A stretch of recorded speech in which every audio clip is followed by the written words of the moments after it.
little bit weird, but here I am. Here I am, not going anyplace. They ain't going to shut me down anytime soon. So here I am, continuing to speak. Welcome back. Welcome back. Here I am. I don't know why it wouldn't let me resume. Don't know why it just ended the stream all of a sudden, but who knows? It's a little mysterious. But perhaps they didn't approve of what I was saying about whatever. But here I am, and perhaps it was just a technical glitch. I'm here. I'm not going anyplace. And what I was saying was imperialism is not a policy. Imperialism is not something a country engages in.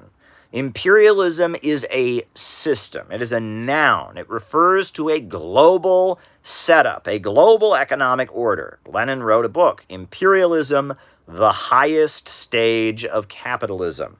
And imperialism is capitalism in its monopoly stage. It's when the world is dominated by banks and trusts and cartels and syndicates based in Western countries, and they dump their excess goods on the developing world, keeping the world as captive markets. Imperialism is holding back economic development, driving countries into a state of poverty and underdevelopment, keeping the world poor so that Wall Street and London can stay rich. That is what imperialism is. Imperialism is a system of global monopoly capitalism. That is what imperialism is. Imperialism is a system. And if someone could post the link in the old chat, get everyone back over here.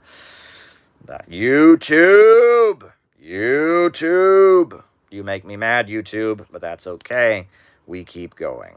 We keep going. We get knocked down, but we get up again. Never going to hold us down, just like Chumbawamba. And here we are, continued, right? I keep going. They ain't going to stop us. And there we go. And that is what I was talking about, is that imperialism is a system. Imperialism is a system. And many countries around the world have broken free from that system. The people of Yemen are right now fighting to break free from that system. The Islamic Republic of Iran has broken free from that system. Venezuela, Cuba, China, Russia, they have broken out of this system. And that's why the imperialists can't stand them. They want these countries to be poor, impoverished client states. And they don't like countries rising up from poverty and becoming economically independent. Imperialism is about keeping the world poor so that Wall Street and London can stay rich. And imperialism has divided the working class in the Western countries. And I've talked a lot about that, right? It's enabled the stratification of workers in the homelands, right? You talk about the aristocracy of labor.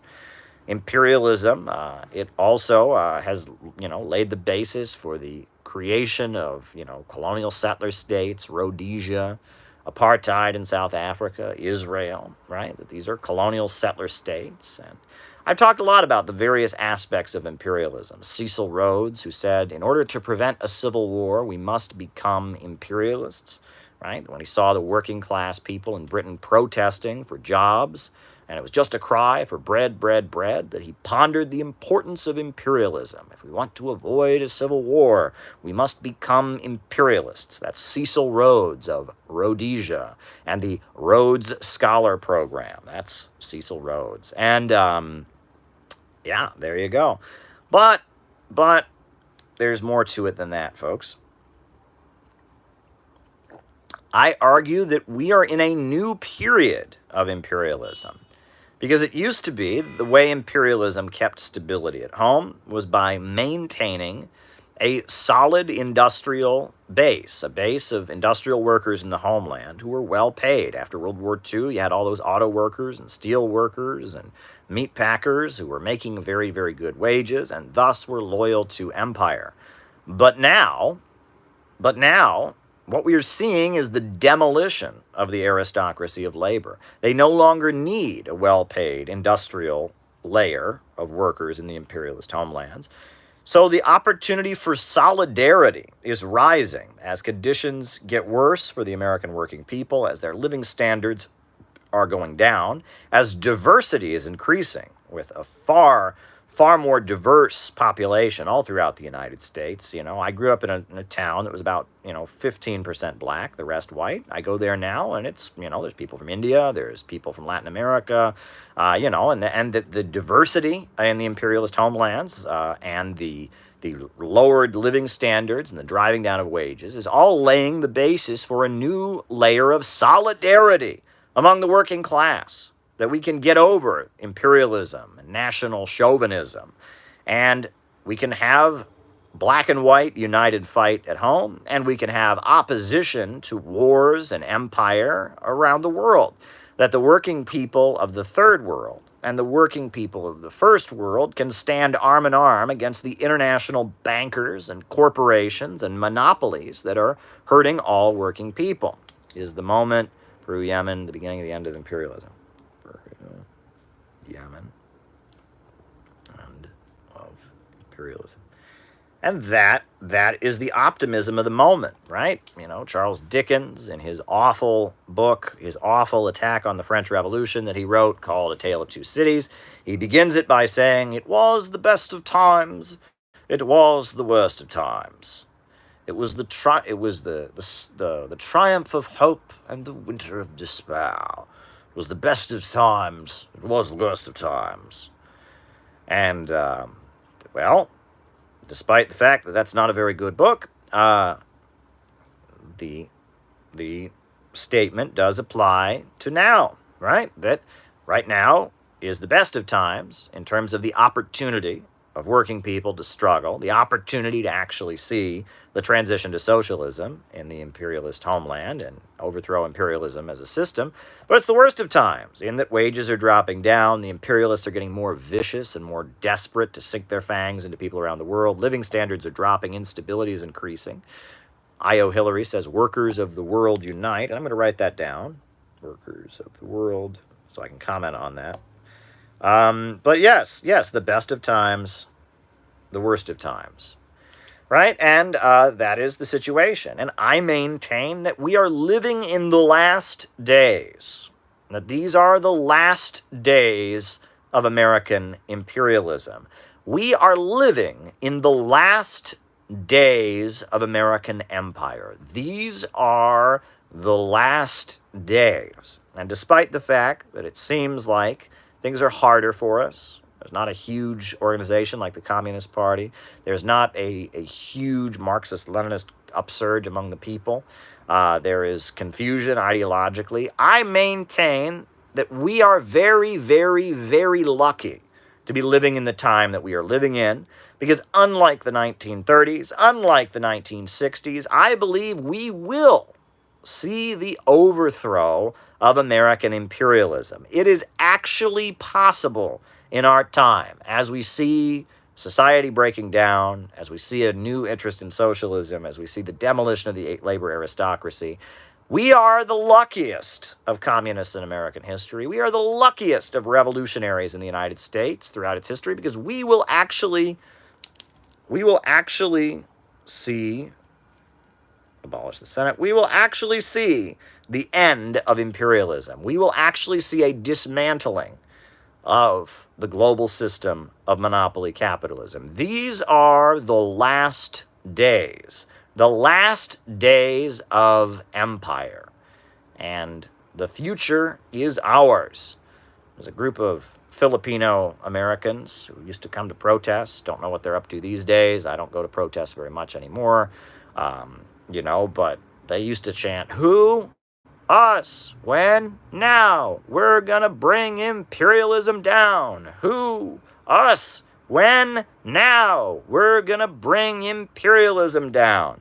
Well, I believe that chant is correct. That imperialism, the system of global monopoly capitalism, where countries are colonized and impoverished, I believe that we are seeing the gradual beginning of a situation that could end the imperialist world order and bring a new situation to the international community, where countries trade with each other on the basis of win-win cooperation, where there is international friendship between people of the world, where there is economic development and progress, guided in all things, guided by the needs of the people instead of the profits, right?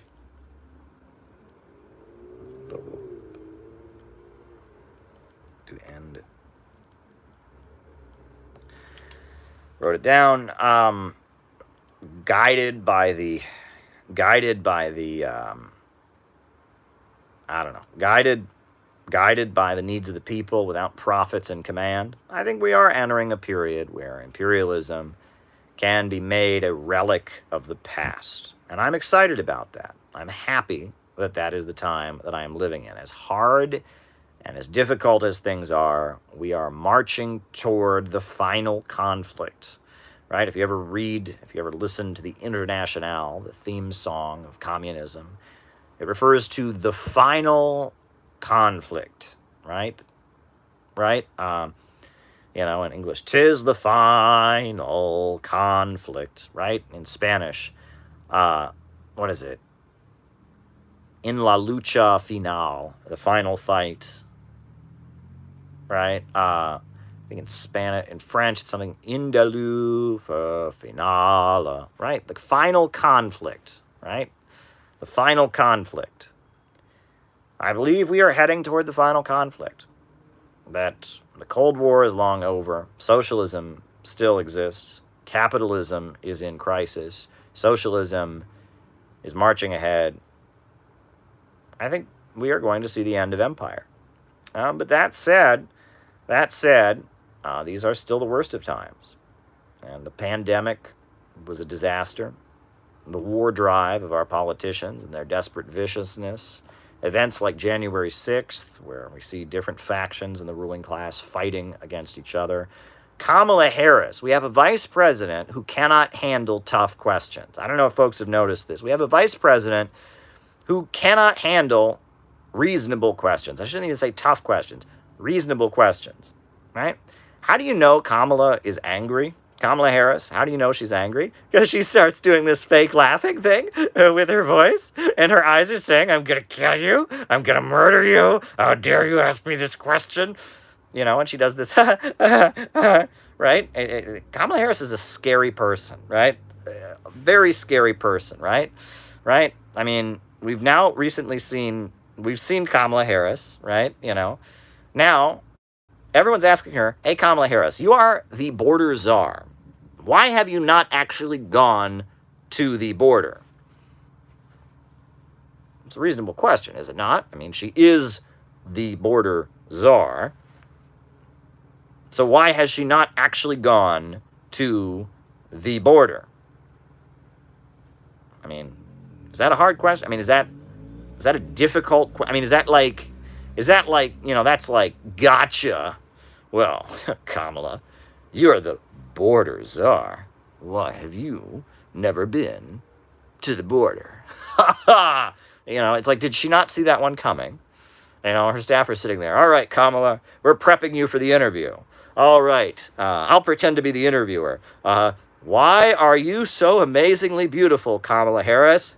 Oh, thank you. Kamala Harris, are you really as old as they say you are? You look not a day over 25. And she's like, no. I mean, it's like, I don't know. I mean, she's doing interviews as the border czar. And she's not prepared to answer, why haven't you been to the border? I mean, it's a pretty basic question. But they ask her, Kamala Harris, as the border czar, why have you not been to the border? And she goes, I haven't been to Europe either.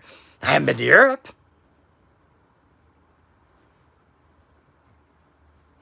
Well, I mean, okay.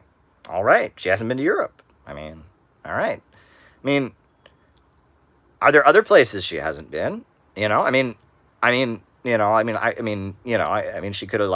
maybe said, I haven't been to Europe. I haven't been to Zimbabwe. I have not been to Namibia. I have not been to Singapore. I haven't been to Taiwan. You got any more questions for me, Lester? It's just, again, not that hard of a question. Neoliberalism. All right. Oh boy. Oh boy. All right. This got interesting. Pulling a page out of the notebook. All right. Imperialism without neoliberal imperialism or neoliberalism. Writing the super chats down. Requires imperialist state. All right. And what was the other super chat? I want to make sure I get them all.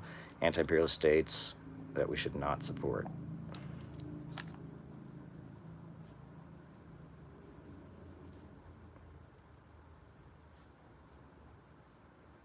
Not. Anyway, so, Kamala Harris does this nervous laughter thing, and she really doesn't like that. Now, what I think is particularly interesting, as someone who's written a book about Kamala Harris that has sold many, many copies and is, widely being read around the world and here in the United States, one thing that I think is interesting is that Kamala Harris spent a lot of her teen years in Quebec. All right, so she has been to Canada. And what did she do in Canada? She never talks about her, years in Quebec. It's just kind of, she doesn't mention it. It's just, it's not important. I think that's particularly interesting. What else? I don't know. I mean, yeah, Kamala Harris.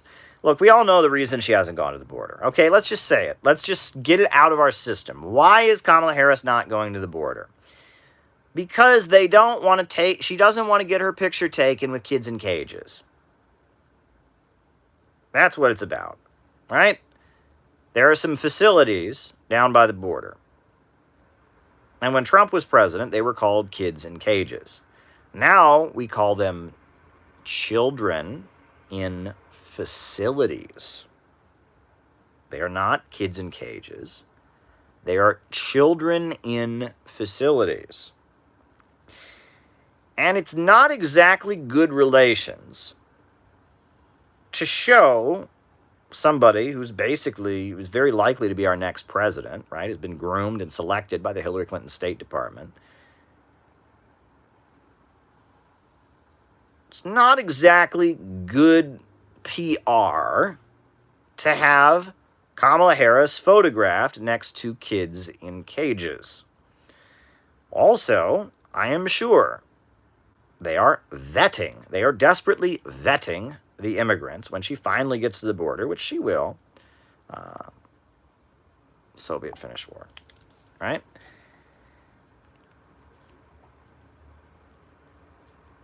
And they finally get to the border, which she will. They are vetting who it is that she talks to and stands next to.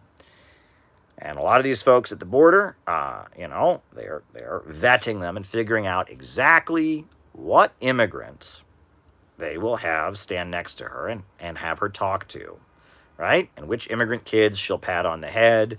They're building the happy, fun-looking cage place for the immigrant kids that doesn't look like all the places the photos are coming out of. And yes, in order to make Kamala Harris' trip to the border fit for prime time, they need to do what they call a Potemkin village. They need to do the old Potemkin village because the conditions at the border are not good. And it takes a while to prepare a Potemkin village, right? And that's the thing, is that it's not good PR to be photographed with the horrendous humanitarian disaster going on at the border. USA was the thesis, USSR Mao, antithesis, socialism with Chinese synthesis. Okay, USSR, China, synthesis. Wrote it down. All right. Just writing them down, right? Sparked resurgence of Nazism in Ukraine prior to the coup. Okay, resurgence of Nazism in Ukraine. So there you have it, folks. There you have it. Our lovely vice president, soon to be president, who can't handle basic, pretty obvious questions. And Iran being stripped of its voting rights at the UN. They're talking about reinstating the JCPOA, the Joint Comprehensive Plan of Action. And we've got the Biden-Putin summit coming up, right? next week, Joe Biden and Vladimir Putin will be having their much long-awaited summit. June 16th is the day that Joe Biden and Vladimir Putin will meet in Geneva. And everyone is quite nervous to see how that goes. You know, nuclear war is not a very desirable thing. Writing it down. Human progress myth. Not a desirable thing. Not a desirable thing. No. I mean, it's not a desirable thing to see the entire world burst into flames and mass death. Not a very desirable thing.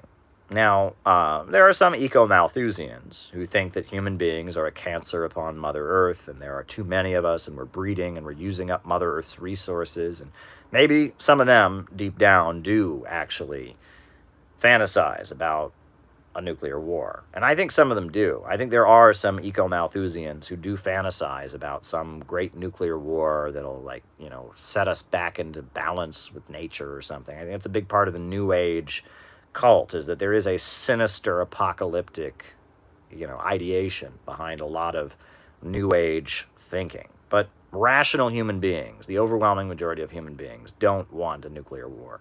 So the idea of Russian President Vladimir Putin and Joe Biden meeting up and perhaps improving relations between the United States and Russia, that's a good thing. And I hope that the meeting goes well. And I think any rational person would be hoping that the meeting would go well. But we will only see. You know, I guess the big crime, we were told that the big crime of Donald Trump was his Super Bowl interview with Bill O'Reilly. Bill O'Reilly said to Donald Trump, but Putin's a killer. And Donald Trump said, you think this country's so innocent? And so, now that Joe Biden is the president,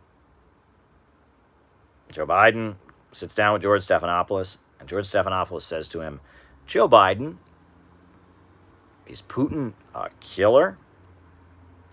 And Joe Biden says, yeah. And so now we're supposed to love Joe Biden because he's talking the anti-Russian line. I mean, this is unbelievable. You know, I saw a tweet the other day. Someone was saying, does anyone remember Rush Limbaugh? Well, I remember Rush Limbaugh, right? Rush Limbaugh just died, radio host. He died a couple months ago.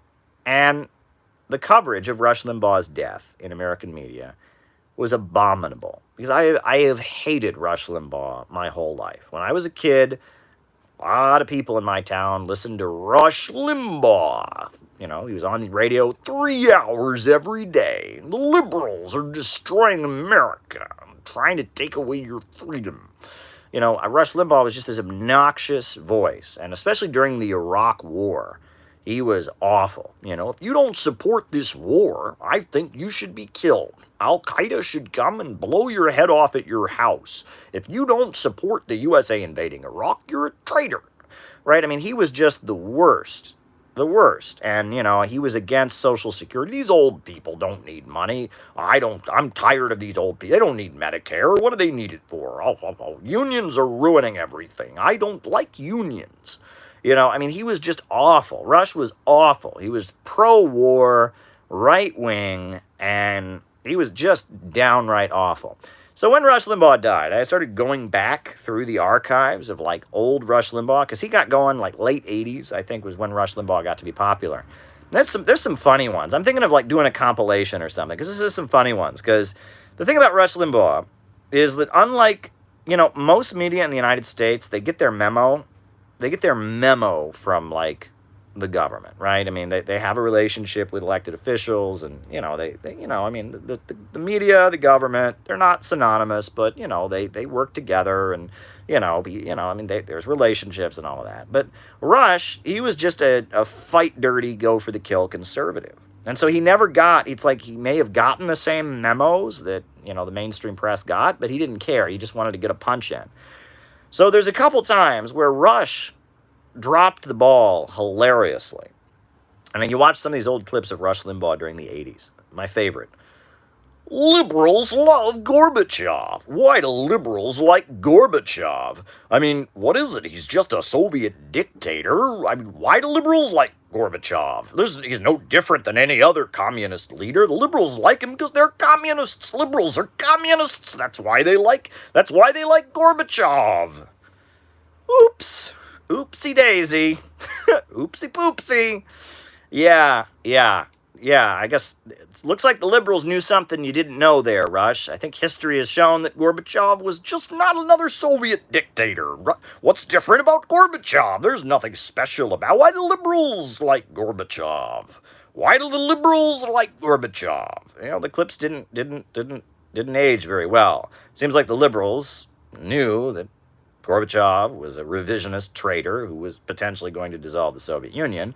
Rush Limbaugh was like, all communists are the same. All communists are evil, and they're all in a plot together against America. You know, and I mean, you look at the clip, and it's like, oopsie doopsie, you know, Rush dropped the ball. There's another clip, not another clip, and multiple times they asked Rush Limbaugh his opinion about South Africa. This is classic. Nelson Mandela is a communist. There's not a fight for freedom in South Africa. This is simply communists in the Soviet Union trying to take over South Africa. Nelson Mandela is a communist. He's a communist. He's a traitor. And this is the Soviet Union trying to make a colony out of South Africa. That's all that's going on here. Yeah, those clips don't age very well either. They don't age very well either. Rush Limbaugh, my goodness, again. You know, but if you want to know Rush Limbaugh's strength, what made Rush Limbaugh effective, right? Because, you know, this is a mistake people make, is people only look at the flaws of the people they don't like. They don't look at what they could learn from them. So what was Rush Limbaugh's strength? His strength was mocking liberal hypocrisy. And he was very, very good at mocking, you know, what we now call virtue signaling, you know, the self-righteousness of, like, hypocritical liberals. And the thing is, liberals are not communists. Liberals generally agree with the narrative of conservatives. They hate communism. They think America is the greatest country in the world. They think, they might be a little more critical of U.S. society. At the end of the day, they have the overall, they agree with the ideology here. So when liberals try to show that they're honest and they care, they often come across as very obnoxious. And the South Park people were very good at ridiculing this. That's kind of what made South Park popular, too, is that there's this kind of obnoxious self-righteousness that you get from a lot of liberals that just strikes people as fake. And, like, one thing that Rush Limbaugh had on his radio show when he started is he had something called the Homeless Update, right? And it was the Homeless Update. And the Homeless Update was this segment where he would talk about stupid things liberals were doing to help homeless people because they weren't really helpful, right? A lot of these things liberals were doing, that they could then brag to all their friends, look at me, I'm helping the homeless, were pretty dumb. He pointed out on one of his segments that there is a program to buy shopping carts for homeless people because in Southern California, a lot of homeless people lived in shopping carts, probably still do. And so instead of, like, helping people buy homes or helping people get jobs, there was a charity that was buying shopping carts for homeless people. Now, you want to talk about, like, a stupid thing, right? And I think, he did a very good job of showing that isn't that obnoxious? How does that help? But that's how liberals are, right? They can't question capitalism, can't question imperialism, definitely can't question U.S. foreign policy. But, they buy shopping carts for homeless people. Well, that was Rush's strength, is that, liberals, by agreeing with the overall ideology, right, and agreeing that capitalism is the best system, but then claiming to not be jerks like Rush Limbaugh is just a jerk, right? He had the bigotry and the hate and the arrogance and the lack of compassion and human solidarity that many members of the upper middle class have.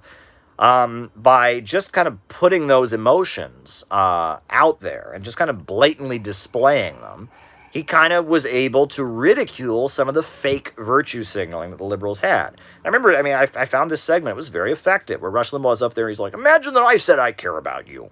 I care about you. I wish the best for you. I want to help you. Here's a shopping cart. Here's a shopping cart you can live in. You know, that's a very good point, right? And that's the thing, is when liberals don't challenge the underlying ideology, if you don't challenge the underlying ideology that right-wingers believe in, you just come across as very fake. You just want to show that you have a heart, but you still believe in the ideology, right? And you know, and so I mean, that was the strength of Rush Limbaugh, was that with conservatives there's consistency, right? And I've said this before many times. With right-wing Republicans, there's consistency. They believe what they are saying.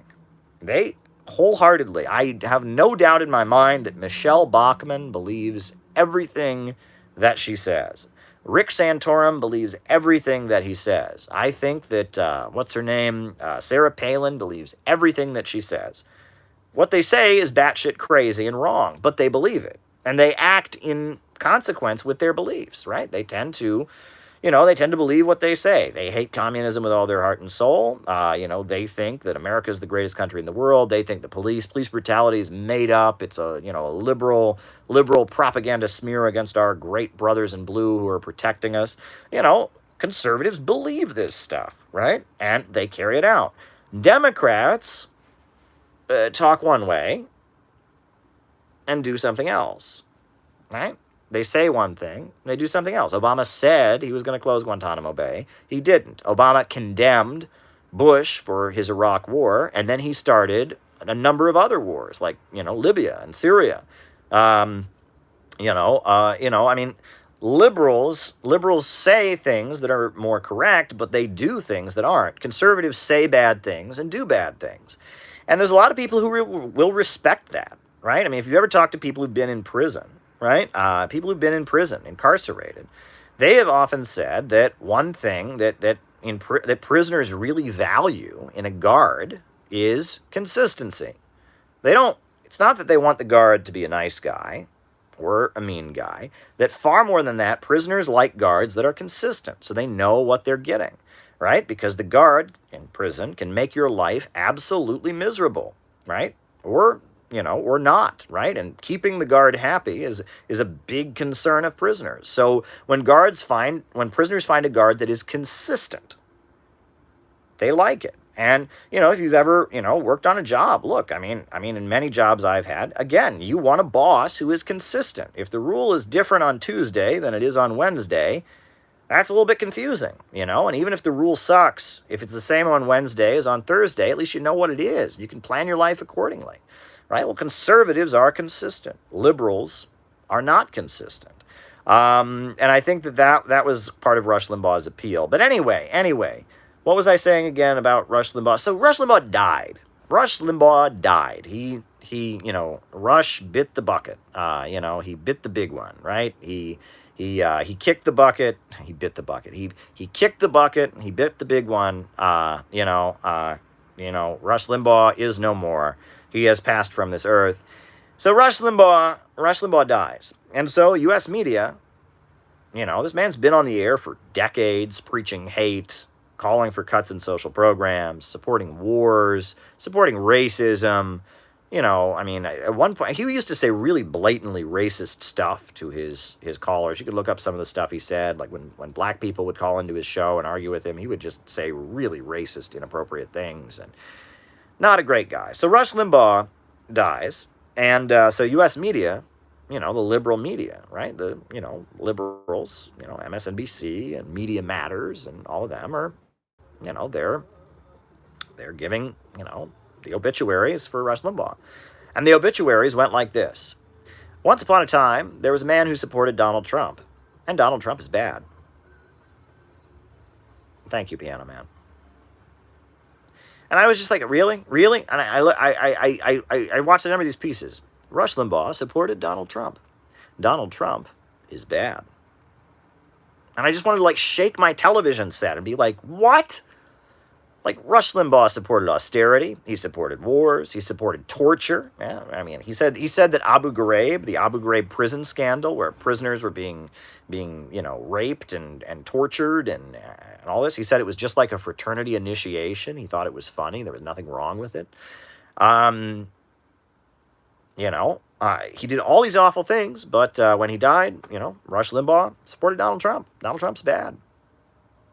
The funny thing is, when Rush Limbaugh supported Donald Trump, that was probably the only time in his life that he was really at odds with the system, right? I mean, Donald Trump was awful, but Donald Trump was, because Donald Trump said things like, you think this country is so innocent and all of that, Donald Trump was considered to be an impediment to imperialism. And so when Rush Limbaugh, Rush Limbaugh, Michael Savage, all right, when Rush Limbaugh, when he was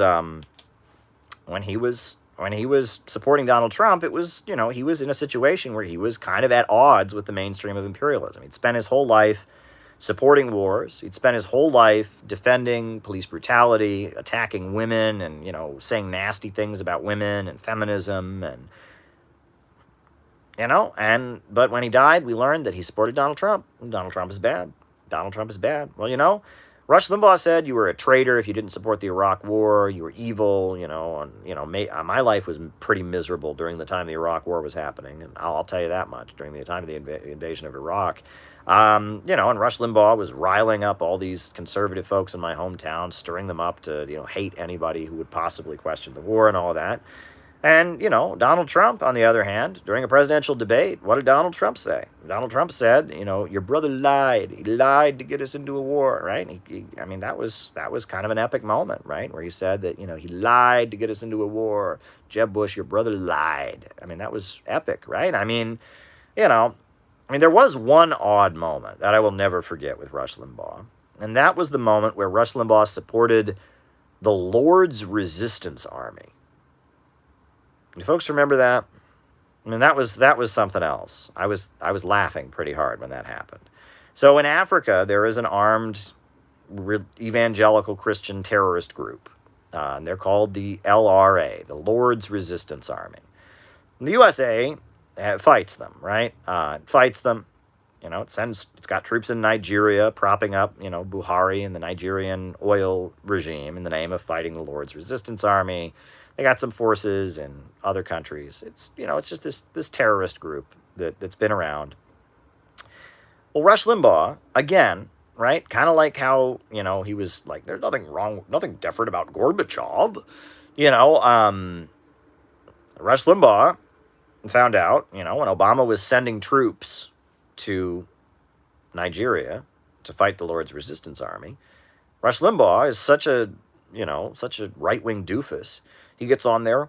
Obama is sending troops to fight a group of Christians. There's a group of Christians in Africa, people who love Jesus, and Barack Obama is sending soldiers to fight Christians. Why isn't he sending soldiers to fight Muslims?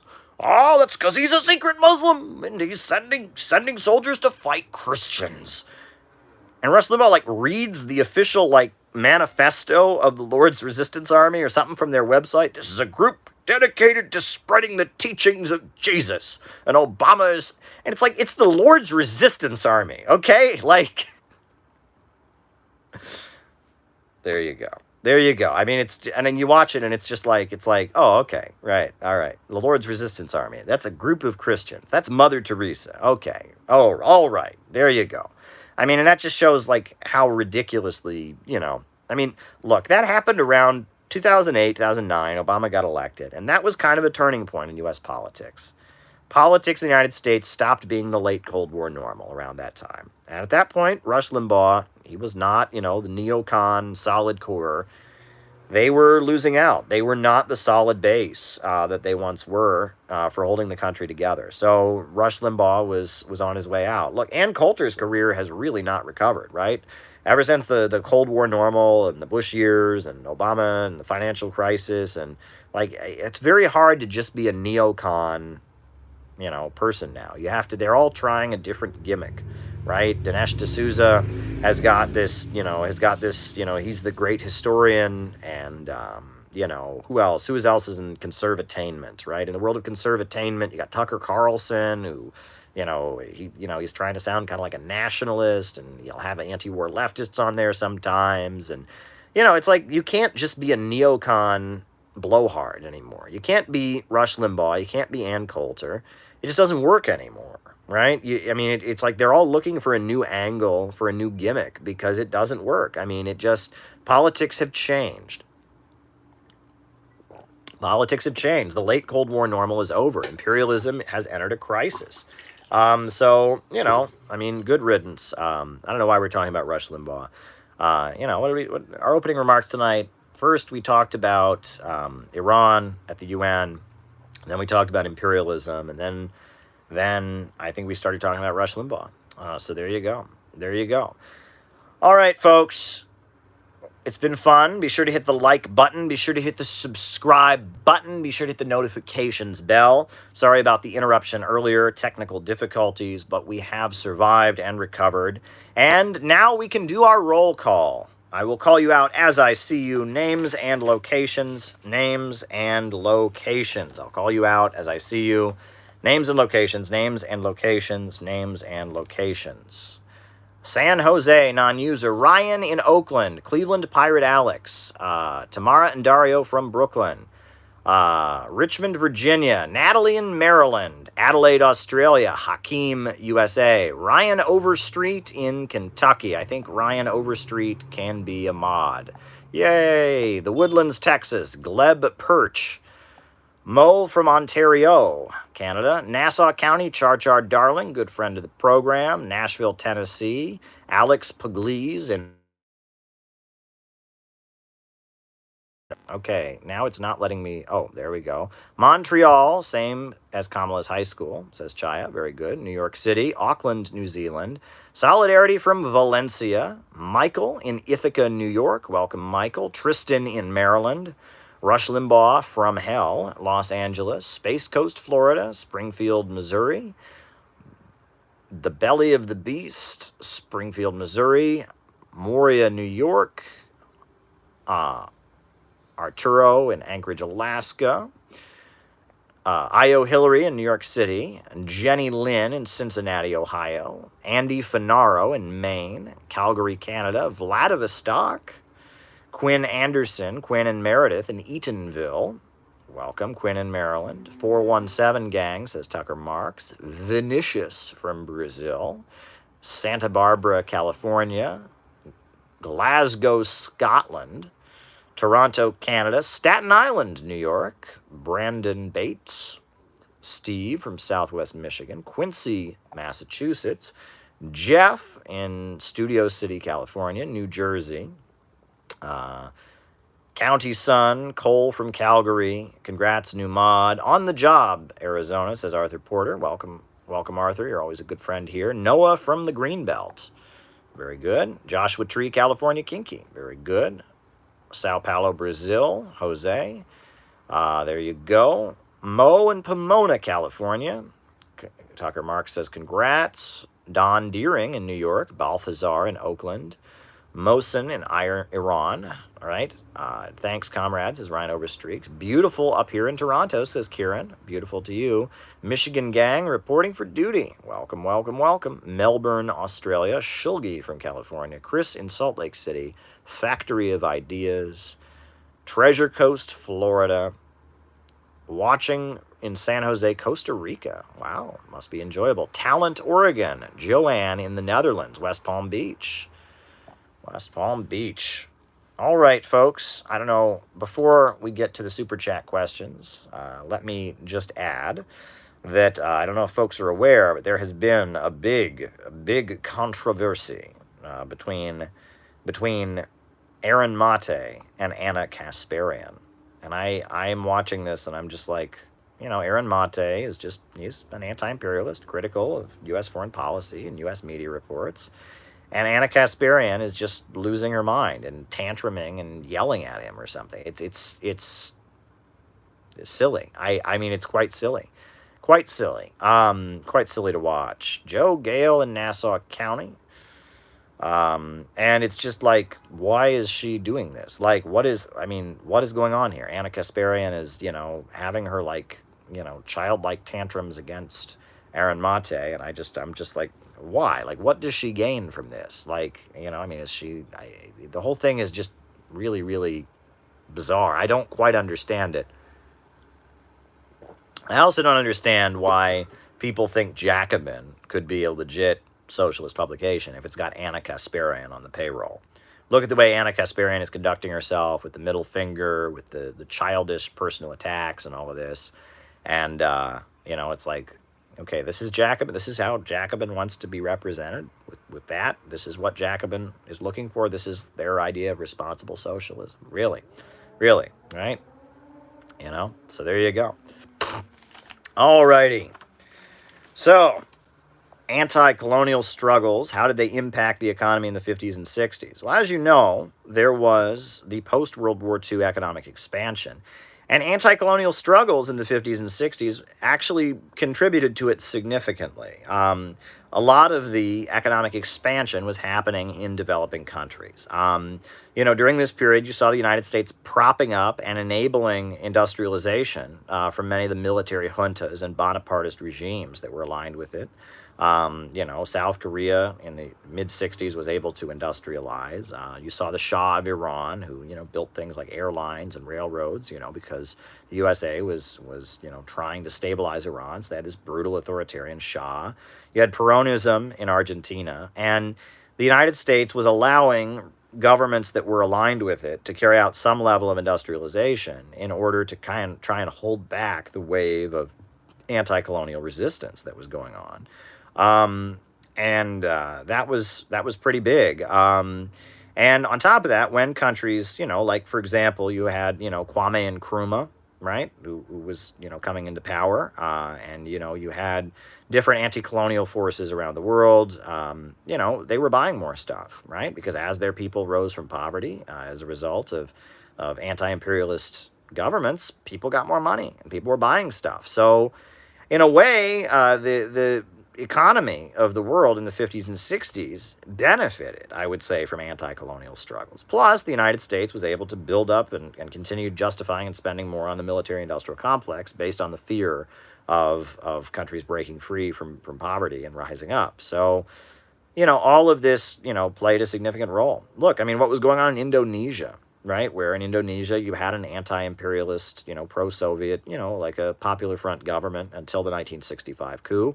And that government carried out very, very big economic development and raised people out of poverty and stuff. And as a result, people in Indonesia got a higher level of wealth and were able to purchase more products. And in a weird way, I mean, the imperialists, they bite the hand that feeds them, right? If the world gets poorer, then they are going to get poorer. But if the world gets richer, then it slips out of their fingers. And so, the post-World War II economic expansion, there were a lot of anti-colonial uprisings and struggles during that period, no doubt.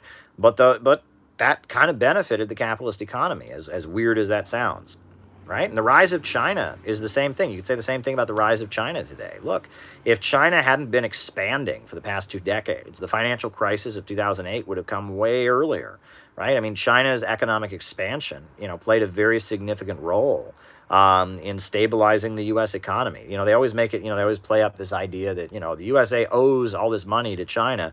Well, China doesn't feel like loaning that money to the United States. It's something they've basically been forced to do in order to maintain U.S. investment and such, and that has had a significant benefit for U.S. society and for the U.S. government. So, yeah, there you go. Does Lincoln deserve to be on the D.C. monument and the $5 bill? That's a weird question. It's a very bizarre question because it's like, so Washington, D.C. is the center of American imperialism. Right, is the capital of the United States under imperialism. The $5 bill is, $5 of U.S. currency, which is a currency that Western capitalism uses to monopolize the world. And Lincoln played a mixed role. I mean, overwhelmingly, his role was progressive. He oversaw the Second American Revolution, the abolition of slavery and the defeat of the Southern slaveocracy. And in order to do it, he had to align with many progressive forces. So Lincoln played an overwhelmingly positive role, despite the fact that he made racist statements, he was not good to Native Americans, etc. But, Lincoln had was a mixed figure, but he played a pretty positive role, and now the imperialists use him for their propaganda. So, U.S. imperialism is overwhelmingly bad, and Lincoln was overwhelmingly good. So perhaps it's not a good match. When I was in Ecuador, as a result of U.S. imperialism, Ecuador gave up its own currency. And and they carry around $5 bills with Lincoln's face on them in Ecuador. In many countries around the world, they use U.S. currency, and that increases the value of U.S. currency. So, what does deserve mean? Lincoln is certainly a good figure who played a dynamic role in U.S. history despite his flaws. But is being an imperialist icon necessarily a good way to commemorate him? That's up to you to decide. All right. Now, someone says that at the IGN E3, they're going to be advertising for our community. Great. Well, good. Great. I'm glad, right? Fusion City now. We need a government of action to fight for working families, out of the movement to the masses. I don't know what IGN E3 is. I guess it's a video game thing, and that's fine, right? That's fine. If video games are your thing, go right ahead and build this community. Video games are not my thing. My parents never allowed me to have a video game system. And as somebody who's quite critical of the way I was brought up, that is one of my parents' decisions that I do think was correct. I do think it was a good idea that they not have me play video games. But maybe I'm wrong. Maybe I'm missing out on one of the great pleasures of life, right? Maybe I'm missing out on one of the great pleasures of life. Maybe there's something beautiful about video games that I just don't understand. Kind of doubt it, but there you go. Liberal economists are sounding alarms about economic measures like inflation, but stocks keep rising. Oh, well, there you go. Stocks rising. I will definitely answer that one. Sounding alarm. All right, very good question. All righty. How do you respond to people that say communism is anti-religion? Well, I have a couple videos on this that you can go back and watch, but overwhelmingly, religion under feudalism is very integral to the feudal order. In a feudal society, religion is not a choice. It's not an option. You must believe in feudalism, and you must believe in the religion of the feudal order, or you get burned at the stake. And it's used to tell peasants they shouldn't rise up and revolt. It's to tell people to obey their king and obey their noble and obey, it's religion under feudalism is a pretty what religion became under feudalism was pretty awful. And so all over the world, not just in Europe, but in in China and in Russia and in many countries around the world, when people had been rising up to overthrow feudal or semi-feudal societies, anti-religious feeling and the celebration of science is a very big part of it. And that, it wasn't just the communists that were anti-religion in China. Dr. Sun Yat-sen, the founder of Chinese nationalism, his first act was to smash a temple where the peasants were forced to worship idols. In Russia, and they overthrew the Russian Orthodox Church. But you have to remember the Russian Orthodox Church wasn't just, at the time of the Russian Revolution, it wasn't just a religion, it was the government. The Tsar was both the Pope and the king, right? He was the head of the church. And the Tsar, the head of the Tsarist autocracy, was also the Pope. And the church and the state in Tsarist Russia were one, and they propped up a situation of semi-feudalism where peasants were brutally oppressed. And Marxism comes out of the revolutionary left of Europe, which was a part of the French Revolution. It came out of the French Revolution, right? It was the energy of the French Revolution that spread throughout Europe. You have the 1848 revolutions, the Spring of Nations of 1848. That's where the Communist Manifesto comes from. And so because of the role, because we're getting rid of feudalism, it's got to be very anti-religious. I maintain, and this is part of my whole thesis with City Builders and Vandals, repeated in the Kamala Harris book, that we are in a different time. And that one of the weaknesses of the left is that we still maintain some of the aesthetics and some of the psychology that comes out of the overthrow of feudalism. Right? That feudalism is not around very much anymore, and we're not fighting feudalism anymore. And that because the left maintains a lot of the drive toward really liberal individualism and the releasing of impulses is so much of what leftism is about. Because of that weakens us, and that really the strength of the Soviet Union, the strength of China, the strength of Cuba, is a feeling that Sigmund Freud, in his book Civilization and Its Discontents, describes as a religious feeling, a feeling of oneness, a feeling of unity with all mankind, right? And that, Freud says that this feeling that some of his clients have described, this feeling of religiousness, of oneness, that this feeling, that this is something he doesn't really understand. But it's kind of a collectivism, and that people get that from religion, but people also get it from being communists and being revolutionaries or being part of mass political movements or being part of communities, right? And that instead of releasing impulses and giving people permission to unleash their rage and unleash their sexual desires and destroy things, we should be trying to create a community of leftists based on shared values and creating that feeling of oneness and human solidarity. I would argue that anti-religiousness is not as important in our time. It was very important to question the religious and feudal order of old Europe, right? I mean, and it was very, very important to promote science and reason. But I would argue now we should appeal to that, what Sigmund Freud labeled as a religious mindset, the desire of human beings to be part of something bigger than themselves, to have that, what Freud calls this oceanic feeling. So based on that, I argue, and if you look at communism around the world today, right, in Peru, right, Castillo is not anti-religious, right? Nicaragua, they actually have Christianity in the socialist constitution, for goodness sakes. The preamble of the Constitution of Nicaragua says that we are a government of true Christians fighting to feed the hungry. I mean, it's like it's got, Christian socialism in the Constitution. Hugo Chavez was Roman Catholic, so was Maduro. You have in both socialist countries, Islam is celebrated, even though it's a secular government. Confucianism, which is not a religion, but is a big part of traditional Chinese culture, is a big part of, the Chinese Communist Party. And that I argue that people who think that communists are all going around persecuting Christians, that's a little bit outdated. That's 1950s. That's 1950s, John Birch Society kind of stuff. The world has changed.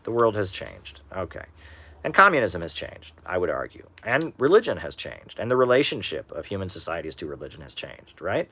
So a lot of things have changed. Yes, in a time when you're overthrowing feudalism, you're going to be fighting for science and religion, and you're going to be, tearing down anything associated with religion. No doubt about it. However, in our time, things are very different. All right, CIA and Silicon Valley destroying countries.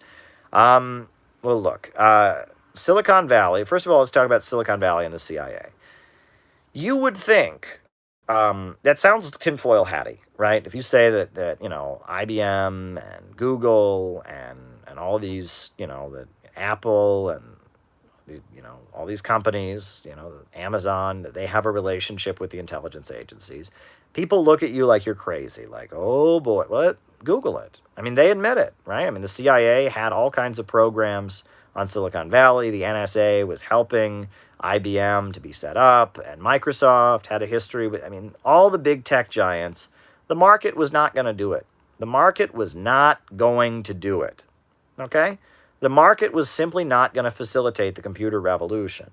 The computer revolution was largely a state project. And in the Soviet Union, they were funding their computer research. In the United States, we were funding and promoting our computer research. We had more resources than the Soviets did. So the U.S. government, and the intelligence agencies strategically started building up the tech sector. And the market wouldn't have rewarded it. And it was a long process. Look, you talk about, what was the first big major computer was the decoding machine of Alan Turing. That was not a free market project. That was a military operation during the Second World War, for goodness sakes. There's no denying that. The free market did not create Alan Turing's decoding machine.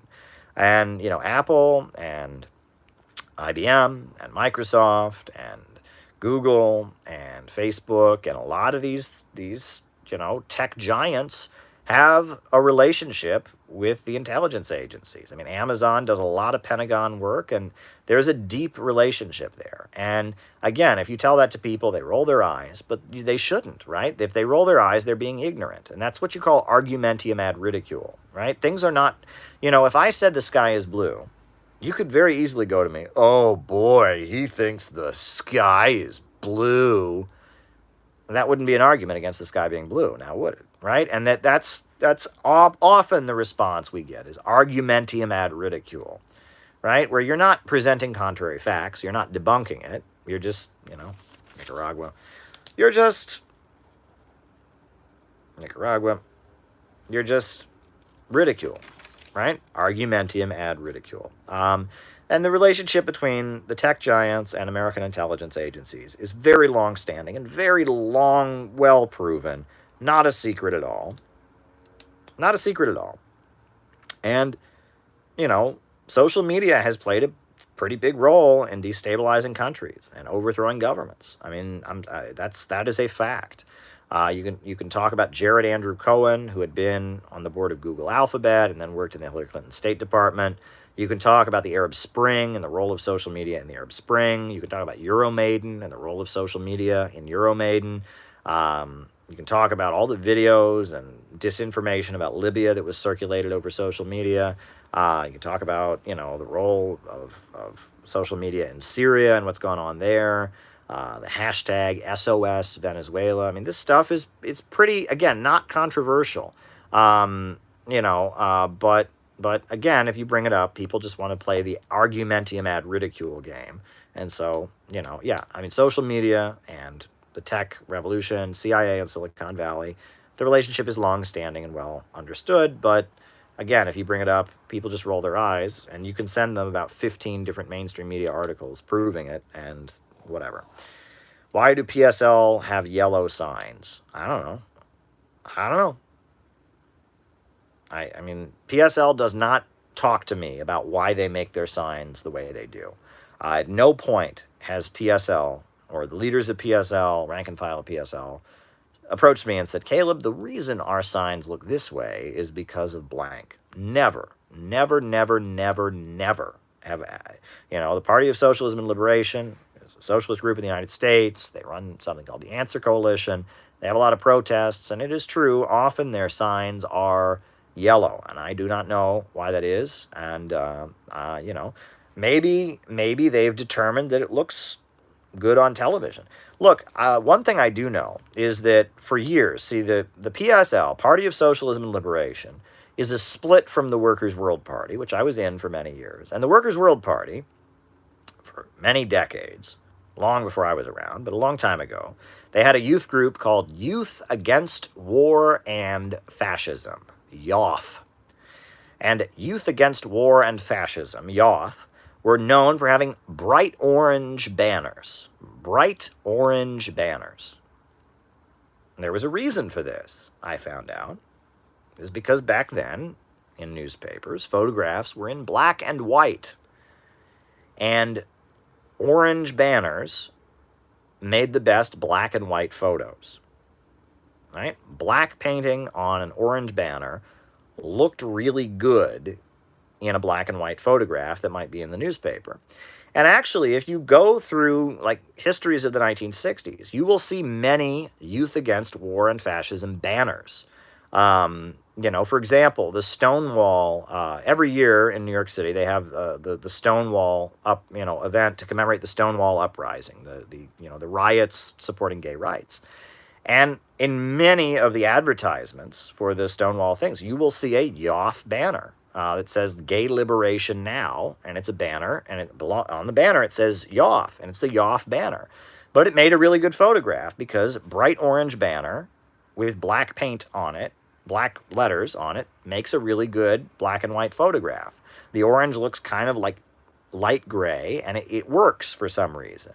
If any documentary that you see on the Black Panthers, you will inevitably at some point see a YOF banner that says Free Angela Davis or Stop the War Against Black America.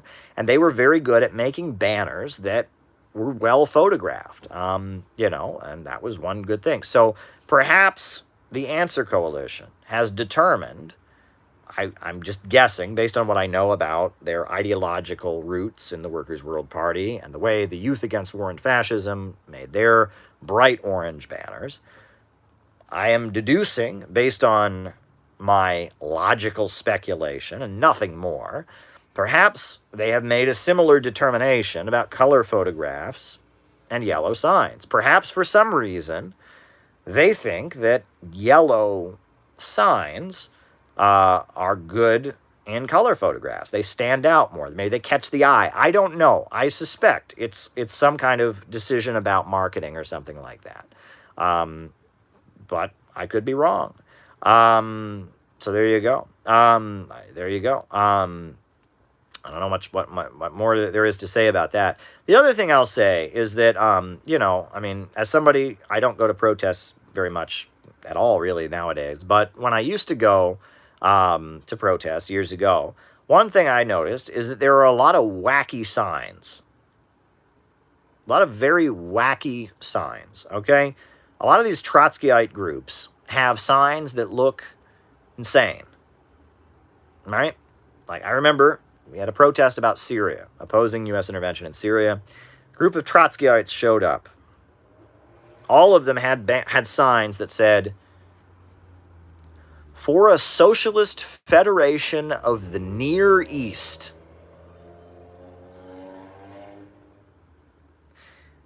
The Near East. For a socialist federation of the Near East. What the hell does that mean? A socialist federation of the Near East? You lost me. I mean, first of all, Near East is really archaic terminology, right? That is, that's what they called the Middle East like way long time ago.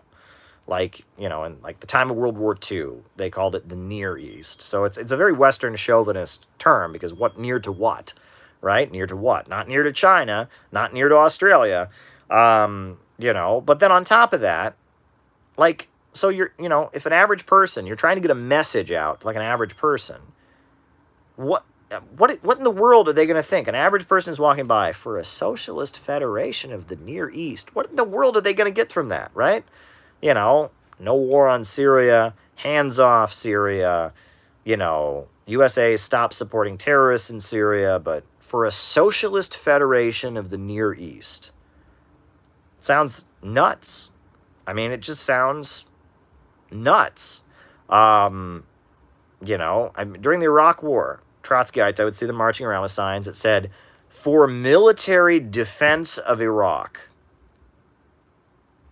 Right? Again, what does that mean? For military defense, or I think some of them said like armed working class military defense of Iraq. What? Right?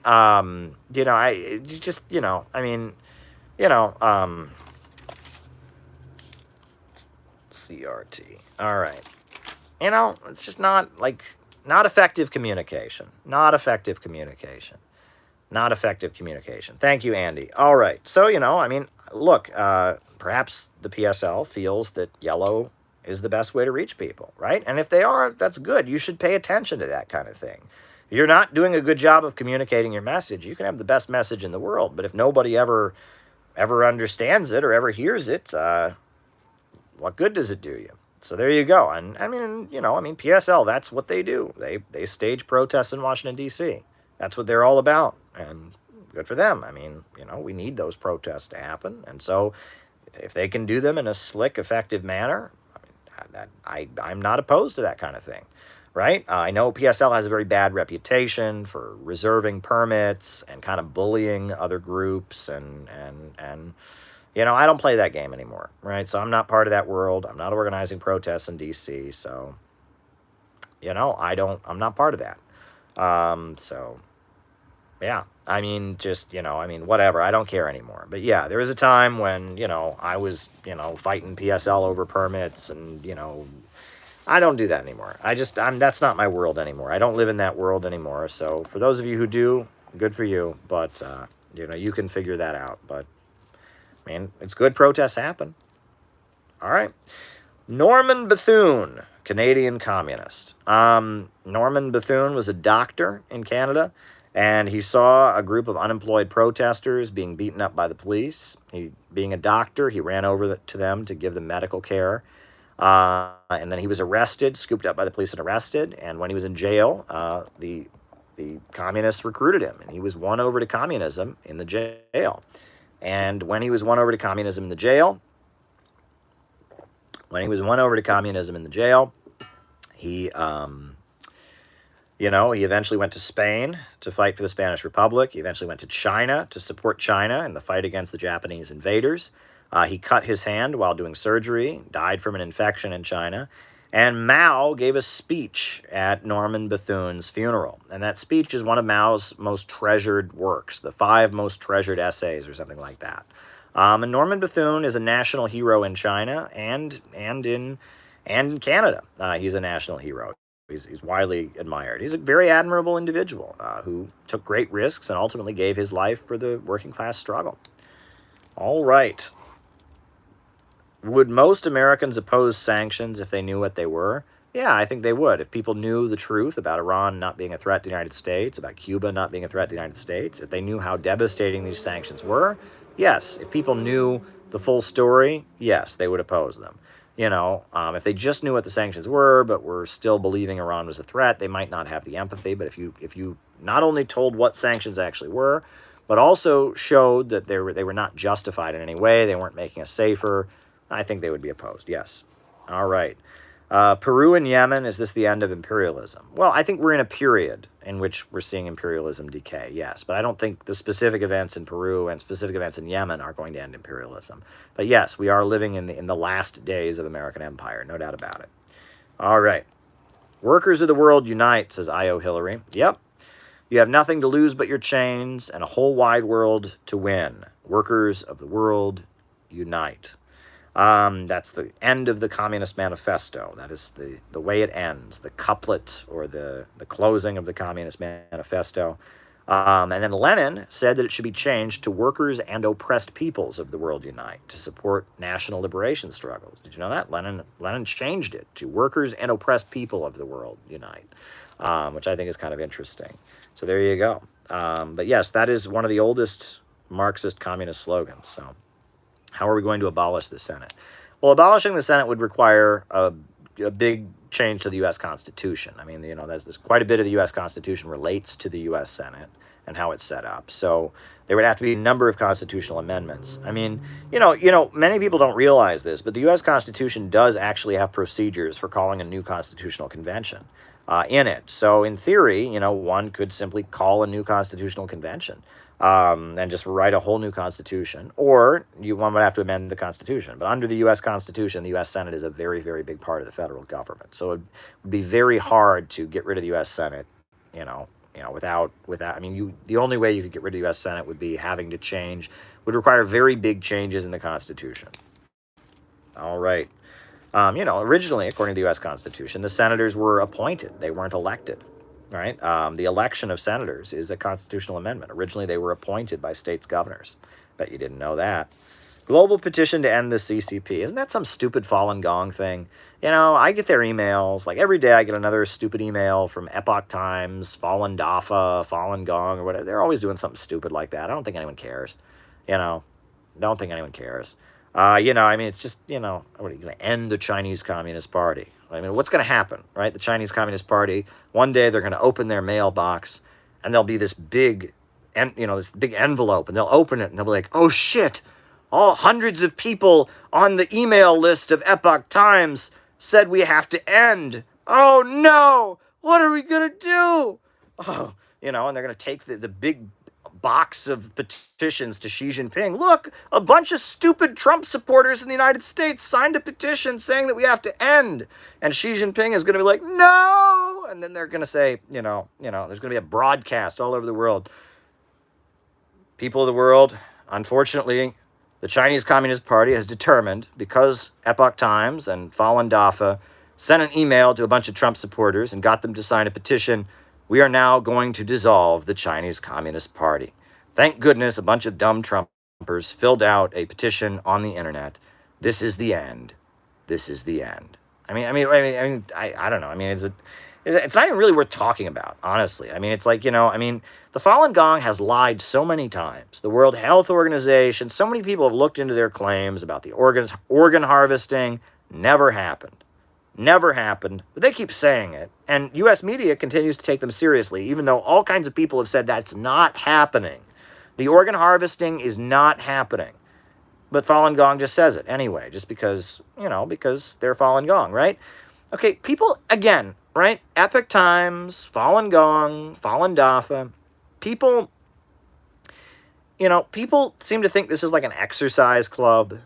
It's like some kind of spiritual association, right? This is a dangerous religious cult, right? That is premised on the idea that you have a magical wheel in your stomach. And if you do the right magical exercises, when you die, the magical wheel that contains your soul will go to heaven.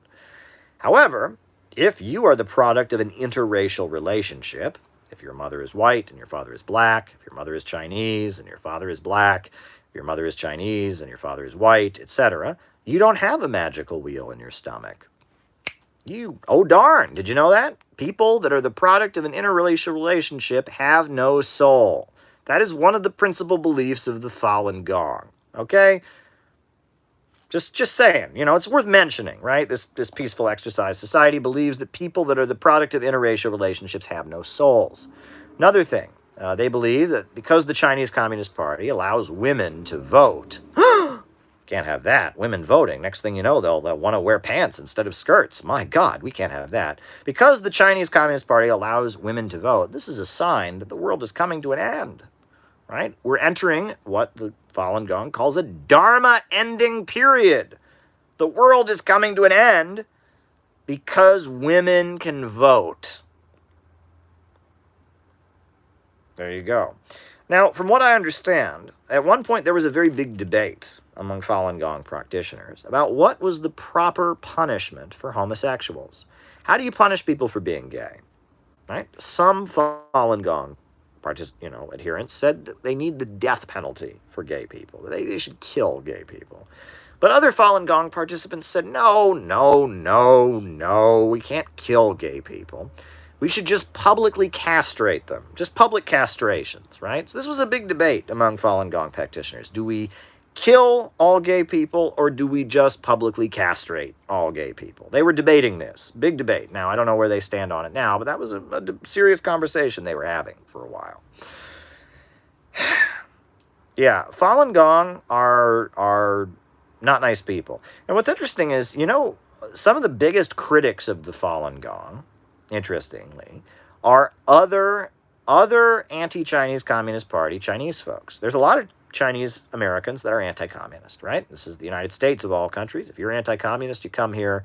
So among Chinese Americans, there are many anti-communist, Chinese Americans.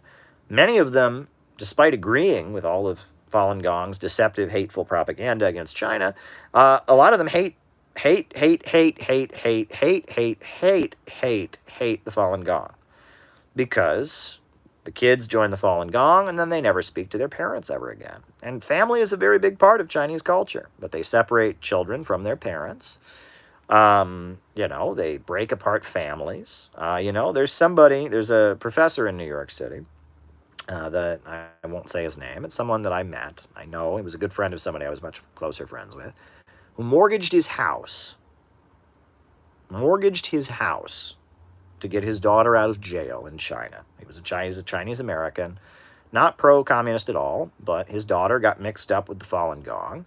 She's from the United States. Falun Gong shipped her back to China. She was in prison in China, right? They put his daughter into harm's way. She was arrested, and so he ended up mortgaging his house just to get his daughter out of jail, right? Because they took his daughter and they used her to break Chinese law and, basically were setting her up to be persecuted or put in jail or killed, for their own ends. Falun Gong is a nasty cult. It's a nasty cult. It's a nasty, nasty cult. And it's in Korea, South Korea, they got the Moonies and Reverend Sun Young Moon. And, there's another nasty cult called Eastern Lightning, that they've got, a woman who lives in Brooklyn, a Chinese woman who claims that she's Jesus. And there's actually a quote from John Foster Dulles. John Foster Dulles said the use of religion and the religions of the East and the mystical traditions of the East are very effective in fighting communism. And that has been one of the main CIA strategies for working against the Chinese Communist Party, working against the Korean Workers' Party, working against communists in India. One of the main strategies has been the use of crazy religious cults. And Falun Gong is one of those. And Epoch Times is not just a newspaper, it's a propaganda rag. And Falun Gong is not just an exercise club. That's what it is for white people. And that's the funniest thing about Falun Gong. So there's Falun Gong for white people, which is this like exercise club support group. And then there's Falun Gong for Chinese people. And Falun Gong for Chinese people is a wacky, crazy cult religion. But if you're a white person, you can join the Falun Gong and exercise with them and give them money and feel all spiritual and whatever. The crazy wackadoo stuff is for Chinese people only. And many people have argued that Falun Gong is Chinese supremacists, that they do believe that like Chinese people are the master race or something. I've never seen anything to confirm that. So, but there you go. Yeah, Falun Gong ain't no good, and I don't really care much about their petition. I really don't. And there are many interpretations of Buddhism out there. Many, many different interpretations of Buddhism, right? There's Tibetan Buddhism, there's a Japanese sects of Buddhism, there's many, many different international Buddhist interpretations. And so Falun Gong and their wackadoo stuff does not represent all Buddhism. Just like, ISIS doesn't represent Muslims, right? And that there are forms of Buddhism that are very in line with communism, right? There are many communist Buddhists in China and around the world. Falun Gong, not so much. Alrighty. Okie dokie. Neoliberalism requires the imperialist state. It was, the imperialist, neoliberalism is, this model of cutting social spending and rolling back welfare states, unregulated capitalism. And yes, the imperialist state, the imperialist military, the government apparatus, in order to carry out neoliberal policies, you often will have a government, right? And that neoliberalism is supposed to be anti-state and anti-government, but, the government facilitates neoliberalism. And neoliberalism, you get things like charter schools, right? That the government's paying for them, but they're by private corporations. Neoliberalism, you get things like prisons for profit. And again, the government's paying for it, but it's private. And that's why libertarians want to sit there and say, well, that's not real capitalism. The government's still paying for it. And in my system, every kid would have to pay their own money for school. Well, okay. But charter schools are moving more in the libertarian direction. Prisons for profit, moving more in the libertarian direction. Come on now, right? But yeah, it's like you get these like libertarian types that want to insist that, the neoliberal reforms, private military contractors, these things aren't real libertarianism because they're not extreme enough. Well, we're moving more in that direction, and it's been a disaster. So there you go. All right. Are there anti-imperialist states we should not support? What do you mean support? No, it's funny. There's the old joke that Lenny Bruce tells, Lenny Bruce, the comedian, who honestly I never really could appreciate his humor. I guess I'm missing something, but I do appreciate this joke that Lenny Bruce used to tell, right? He used to tell the story of, he tells the story in one of his comedy routines of the Lone Ranger and Tonto, right, who's his Native American sidekick, and that they're surrounded by a group of Native Americans, and they're cornered, and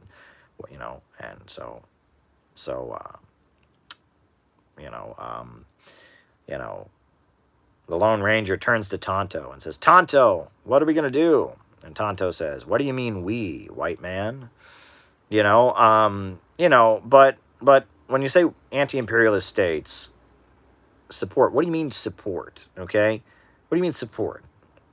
Nobody should support every policy of anti-imperialist countries, right? I've been to Iran. I think that the Islamic Revolution has had a positive impact in history. I think Iran is a force for good in the world, but there are big problems in Iran. There's problems with corruption. There's problems with human rights, and I don't think that we should not acknowledge that, right? I've been to Russia. I think Russia is a mainly positive force in the world, but Russia has problems as well. China, I tend to think anti-imperialist states existing is generally a good thing. However, anti-imperialist states have problems. Anti-imperialist states make mistakes.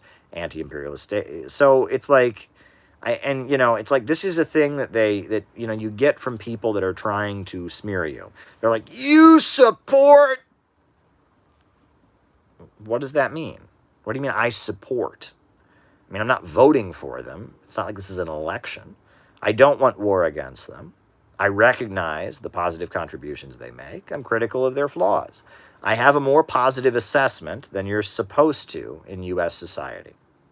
Guilty as charged. But no, but, you know, I mean, if a country is really anti-imperialist, it generally plays a positive role. Now, occasionally you'll have situations that are bizarre where, like, for example, like ISIS. ISIS is not anti-imperialist, right? The imperialists may fight ISIS, but at the end of the day, ISIS is basically useful to the imperialists. So, you know, somebody says, well, what about ISIS? I mean, you support anyone who's against America. Well, no, ISIS, show me one place in the world ISIS is not fighting on the same side as the U.S. government. In Syria, they're fighting to overthrow Assad. So is the U.S. government. In Libya, they fought to overthrow Gaddafi. So did the U.S. government, right? In Yemen, they're fighting against Ansar Allah and against the Houthis. So is the U.S. government. You know, I mean, I'm looking for any place where ISIS is not on the same side as American imperialism, right? Now, is ISIS bad? You betcha. They're bad. Yeah, I'll give you that, you know. But they're not really anti-imperialist. You know, and you know, you have situations like that. And, you know, there's the whole thing where it's like sometimes these really, like Pol Pot, for example, right? Pol Pot was pretty bad, right? He was pretty bad. Well, now we know, we didn't know it at the time, but, you know, we know now that Pol Pot was an agent of imperialism, right? He wasn't an anti-imperialist. So it's like, well, you would support anyone who's anti-imperialist, even Pol Pot. No, Pol Pot was being funded by the United States to attack Vietnam and work against the Soviet Union, which were anti-imperialist. So it's like, again, people want to play this game. Imperialism is a global system. When a country breaks out of imperialism and starts economically developing, that tends to be a good development. Now, do they do bad things when they do that? Yeah, there are many times where you know, there are countries that are anti-imperialist that have committed war crimes and committed atrocities, and no one denies that. Nobody denies that, right? And there's no reason that we should pretend that everything is you know, is rosy in anti-imperialist states. There isn't corruption. There isn't suppression of civil liberties. But you have to understand the context. These countries, it's not like you break out of imperialism and then they hand you a blank piece of paper where you can write anything on it. It doesn't work that way. These countries are struggling against imperialism. They're fighting for their lives. And in the process of fighting for their lives and struggling against imperialism, you know, they're forced to adopt, you know, authoritarian methods. And they're, you know, some of their more conservative and authoritarian tendencies will come out. And, you know, I mean, the rigidity, you know, I mean, look, when societies are under attack, they tend to tighten up. And if you really want to make, and this is what a lot of these people don't get. They be like, well, I'm not ever going to, you know, I'm never going to say good things about the Iranian government. I'm never going to say good things about Cuba. Oh, because their governments, their people aren't free. If you really want the people in anti-imperialist states, the people living in Iran or in Cuba or in Venezuela or Russia or China, if you really want the people there to have more freedom, get the U.S. imperialists off their back. Right? Get the sanctions lifted. Enable these countries to be more economically prosperous. The road to liberty and freedom is economic development. Let me repeat myself. The road to liberty and freedom is economic development. Sanctions, wars, isolation tend to force societies to become more rigid and authoritarian.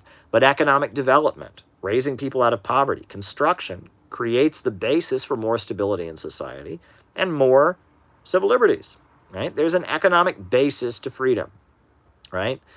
Societies do not exist in a vacuum. This narrative that we get from the United States, there are good countries that have freedom like us, and there's bad countries that don't have freedom like us. This is childishness, right? This is childishness, right? In any society, the level of freedom that people have is based on how stable the country is economically, and how secure it is. You know, I mean, if there's not a certain level of economic development, there's not a certain level of stability in society, the rate of freedom is going to be very low. But the more stable a country is, and the more prosperous it becomes economically, the more freedom you have. And that's any society, socialist, capitalist, communist, whatever. Alrighty. The Soviet-Finnish War. Well, the Soviet Union realized that the Nazis were coming for them. And they wanted to sign an alliance with Western countries. They wouldn't have it. So in 1939, because the United States and Britain and other Western countries refused to sign an agreement with the Soviet Union signed a non-aggression pact in 1939, the Molotov-Ribbentrop Pact. 1939, Molotov-Ribbentrop Pact. And the Molotov-Ribbentrop Pact drew a line down the center of Europe. And the agreement was the Nazis couldn't put their forces on the other side of that line, and the Soviets couldn't put their forces on the other side of the line. Now, the Soviet Union knew that inevitably the Nazis would break the pact, okay? Eventually the Nazis were going to break the pact. Finland was on their side of the line. So they went to the Finnish government and they said, we would like to occupy strategic positions in Finland through which we can be prepared for the Nazi invasion. And the Finnish government said, no way in hell. And they said, okay, we will, in exchange for doing that, we will give you Soviet territory of the same size. We will give you some territory. We'll just give you a bunch of our territory if you let us occupy these strategic positions to prepare for the inevitable Nazi invasion. The Finnish government said no. The Soviet Union realized that World War II was coming and that, many deaths were on the horizon. And they said, well, in order to prepare for this inevitable Nazi invasion, we're going to take Finland. And so they did. Now, Fidel Castro says that that was not the right thing for the Soviets to do. It was this violation of Finland's sovereignty. Yeah, I mean, it certainly was. Emanuel Wallerstein, I don't know, I'm not familiar with his work. A coup attempt in Peru just thwarted, right? Attempt in Peru. It was probably, no question about it, a violation of Finland's sovereignty, but it was done with the understanding that there was about to be this catastrophic event called World War II, and the Soviets were preparing for it.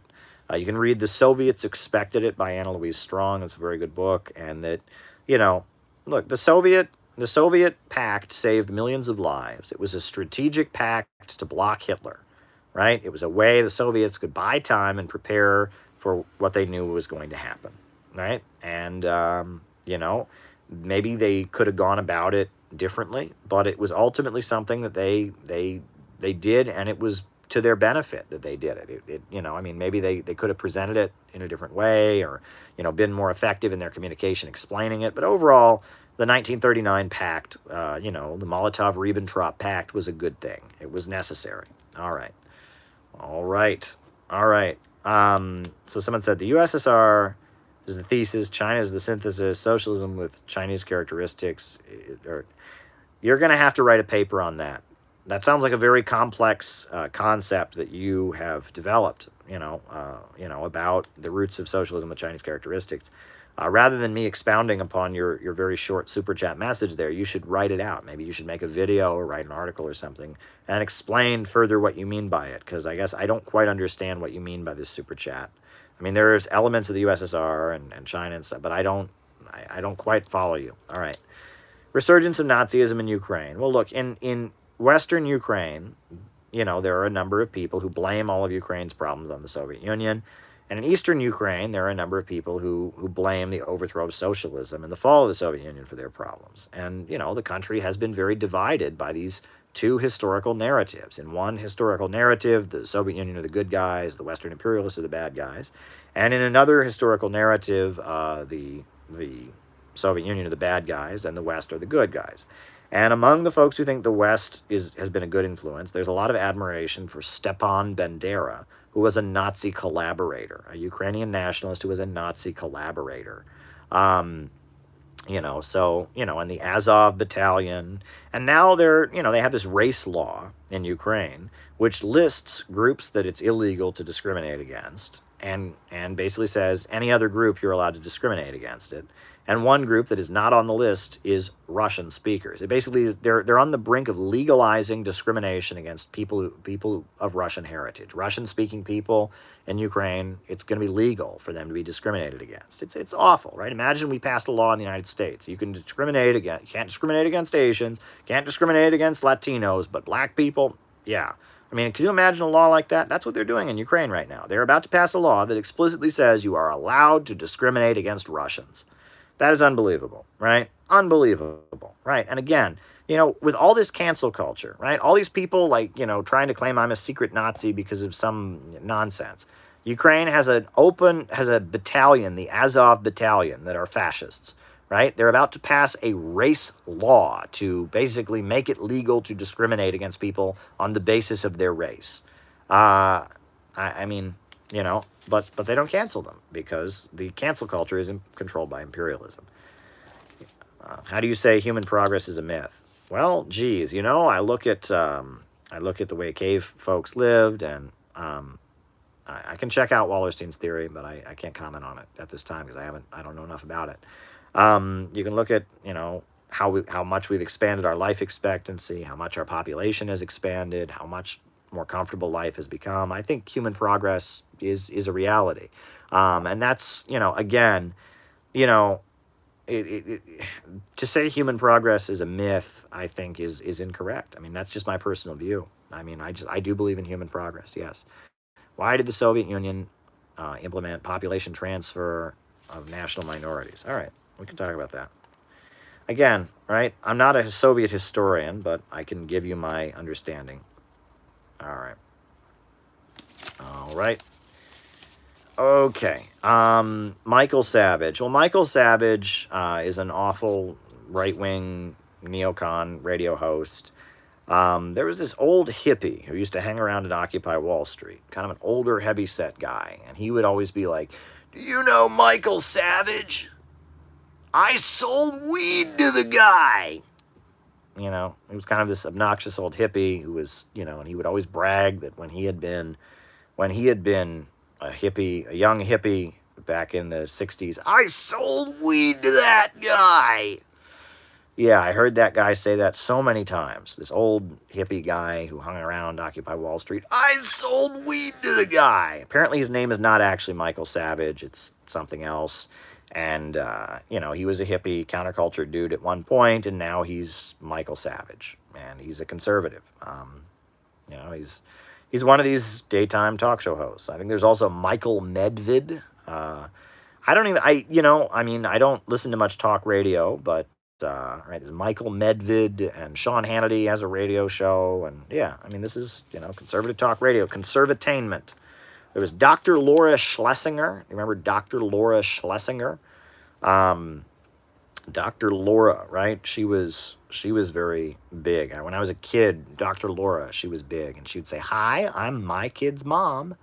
She would begin her show that way, and she was really against pornography and condoms, and people would call into their show, and that was one thing. Well, never mind. But yeah, she was a radio host. She was conservative. There's many different voices like this. We were told President Zelensky was going to get rid of Nazism in Ukraine's government. Were you? I didn't tell you that. All right. Okay. Stocks rising, but economists are sounding the alarm. Well, look, this is part of the thing. All right. So first of all, you have to remember, so we've had the pandemic, an artificial slowdown, basically. So now things are speeding back up. So you're going to get expansion. But economists are sounding the alarm because what tends to happen before a big economic downturn, and if you look at the science of economic downturns, before a big downturn, right? It used to be under capitalism, with the boom-bust cycle, overproduction, falling rate of profits. There was what you called a panic every few years, okay? There would just be a collapse every 2 years.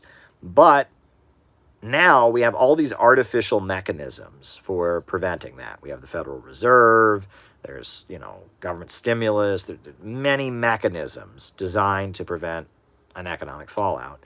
None of those mechanisms get rid of the problem of underconsumption, falling rate of profit, that Karl Marx talked about, right? When workers can't afford to buy the products, you can give them a bunch of bad loans to keep buying houses or keep spending on their credit cards, and it won't work, right? You can bail out banks, and it doesn't work, right? All these artificial mechanisms don't address the underlying problem, so you still have a fallout. But what tends to happen, all right, and this is, but before a big fallout, there tends to suddenly be a gap where average people's incomes are decreasing, or getting worse, but the stock market is still going up, right? And that is a sign that there's a big problem, because that means that the relationship, right? It's supposed to be Wall Street and Main Street are supposed to have some kind of relationship. When Wall Street goes up, Main Street's supposed to go up. When Main Street goes down, Wall Street's supposed to go down.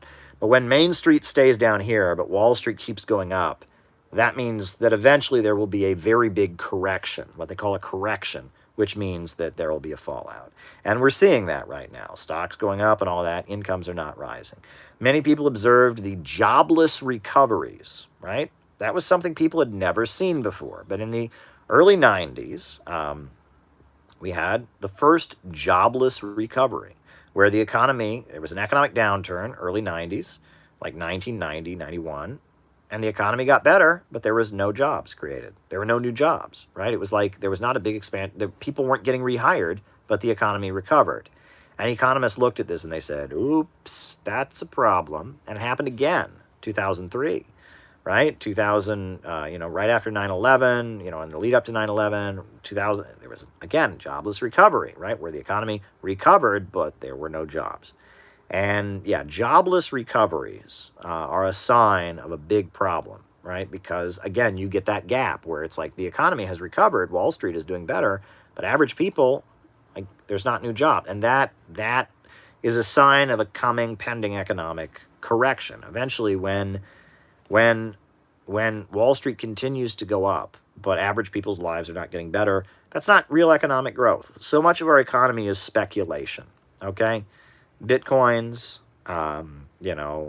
Wall Street, betting, and all this stuff where money is created, wealth is created, but no material physical economy is created, right?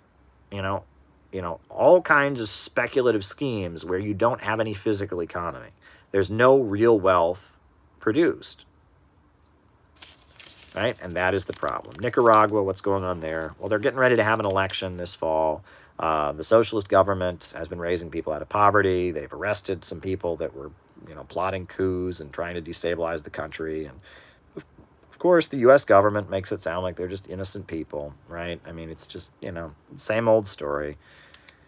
Ramiro Funes made a great documentary about Nicaragua. Very good documentary about Nicaragua that you should watch. Nicaragua Against Empire. Very good. Ramiro is great. CRT, critical race theory. I mean, it's not Marxism, okay? And the people calling it Marxism are just dead wrong. I mean, I'm sorry. Critical race theory is Oedipal. It's not Marxism. And it makes me angry when they call it Marxism, because it's not Marxism. I love Marxism. I believe in Marxism. And white people are evil is not Marxism, all right? And, and they call it Marxism. And, I mean, there's the controversy about it. I've reported on that controversy. It's a big controversy in U.S. society. Critical race theory. All right, coup attempt in Peru. Well, yeah, I've seen that, right? Oh, good Lord. Coup attempt in Peru. I've seen that. Look, it's pretty clear. Pedro Castillo won the election. Pedro Castillo won the election. Pedro Castillo won the election. Pedro Castillo won the election. Pedro Castillo won the election. Favorite work by Marx. Pedro Castillo won the election. Right? I mean, that's what happened, right? And so now they're in the process of changing the rules and doing everything they can to try and see if they can, make 200,000 votes not count. And, there you go. I mean, he won the election. I mean, and he won the election by building a popular coalition. And yes, at this point, it looks like Fujimori will be arrested if the if the election results go through. So, yeah, everyone's watching and waiting. So, population transfers in the USSR. During World War II, the Nazis invaded the Soviet Union. The Nazis activated various ethnic armed groups to fight against the Soviet Union, right? There was a Chechen armed group that was aligned with the Nazis. There was Stepan Bandera, the Ukrainian guy who was aligned with the Nazis. There were many other ethnic armed groups that were aligned with the Nazis. Okay? So what the Soviet Union did is generally, when one of these ethnic armed groups that was aligned with the Nazis would revolt, would start an armed revolt against the Soviet government during the Second World War in alliance with the Nazis, getting weapons from the Nazis and direction from the Nazis. What the Soviet government would do was it would clear the area. It would remove the people from the area, right? And then send the army in to fight the terrorists, right? Or to fight the invaders, the Nazis. And by doing that, by clearing the area, they call it, in anti-Soviet terminology, they call it forced deportations. By doing that, they were able to get civilians who were not part of the anti-Soviet uprising, not part of the pro-Nazi insurgency, get them out of the area. Now, during the Second World War, they did move people around in the Soviet Union on the basis of their nationality. That's true, right? They were fighting the Nazis. And one of the things that they did that was part of this policy was that there were millions of Jews who were saved from the Nazis because they made sure if you were a Jew and you were captured by the Nazis, you went to a gas chamber and died, right? Well, they made a policy of moving Jews around in the Soviet Union on the basis of their nationality so they didn't end up in the hands of the Nazis. And millions of Jews' lives were saved by this policy of moving people around on the basis of their nationality. But it also involved in regions where, one nationality was, and there was an uprising, a pro-Nazi uprising among that nationality. They would clear the area. They would deport all the people from the area so that they wouldn't be caught in the crossfire. So they wouldn't, and that they wouldn't provide a safe space or a safe haven for the pro-Nazi insurgents, right? It was about separating the pro-Nazi insurgent fighters from the population. But, again, this is one of those things where is this a good thing to do? Is it a good thing to forcibly deport people on the basis of their nationality?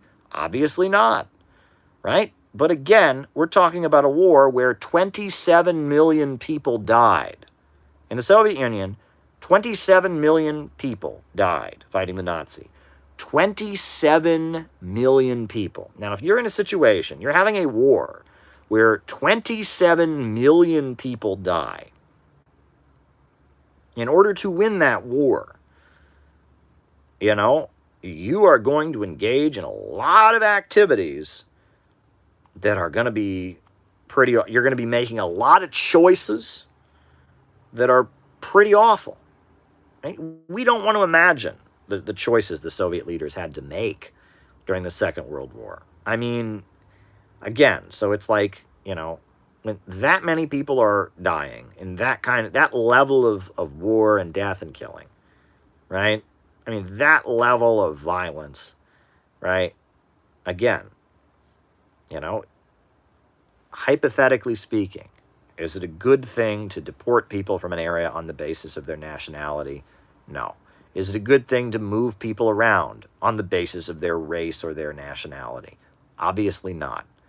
But again, when you're in a war, when the whole country is mobilized, the whole population is mobilized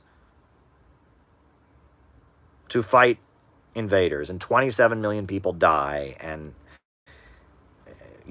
again, in order to fight those invaders, you're going to obviously be in situations where you're going to be making choices. You're going to be making choices that are pretty horrendous, right? And that, yes, during the Second World War, in order to fight the Nazi invaders, the Soviet government did move people around on the basis of their religion and their ethnicity. That's true. And a lot of Jews didn't die in gas chambers and concentration camps because of it. And, Chechens were removed from the areas that they had lived in for thousands of years, and Tatars were moved. But, there were many ethnic groups that had lived in regions for thousands of years, and in the process of World War II, they were deported from those regions and moved to other places. That is true. And also, 27 million people died in World War II. Did you know that? 27 million people didn't get moved. They just died at the hands of the Nazi invaders. And, and the United States dropped atomic bombs on Hiroshima and Nagasaki and firebombed all the major cities in Japan and burned people, and, the Nazis committed the Holocaust. And World War II was a nightmare. World War II was a complete and utter nightmare. And we don't want to imagine what the kind of choices that governments had to make during World War II. You don't want to imagine being in those kind of situations, right? Would we have done that if we had been in the head of the Soviet Union? Would we have chosen to move people around on the basis of their nationality? I don't know.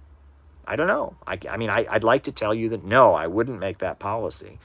But I'm not in the situation that they face. So, again, right, people want to make it, they don't want to discuss what was actually going on. They just want to say the Soviets moved people around on the basis of, yes, if you, in the context of normal civilian life, right? If you go to an area and you say, all right, everyone of this race or this nationality is getting kicked out, that's a crime against humanity, right? That's, it's ethnic cleansing. You can't do that. In the context of a big war where you're mobilizing the population to fight foreign invaders and it's a little bit different, okay? Does that make it okay? Does that mean that it was never bad? No. Does it mean that there weren't bigoted policies that hurt nationalities that were completely unfair and immoral? No. Does it mean that, am I justifying any racist or oppressive thing that was done to any nationality? Absolutely not. I would never do that. There are plenty of different national groups in the Soviet Union that were very badly treated, So I'm not going to tell you, but I'm explaining that the context, it's not Stalin sitting up there going, "Mwahaha, I hate Chechens. Why don't we That's not what happened, okay? What happened was Nazis invaded the country.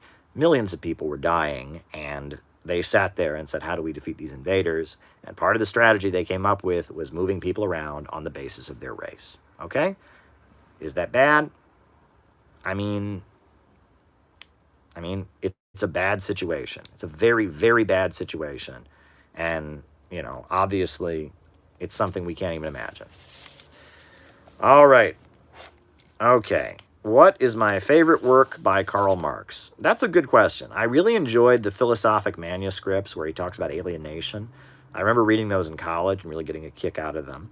Everyone loves the Communist Manifesto. It's full of great passages and such. I have frequently, in my most recent years, been referencing the 18th Brumaire of Louis Bonaparte and the fighting in the capitalist class and Bonapartism a lot. That's been a recurring theme on a lot of these lives as I'm analyzing the crisis of modern times.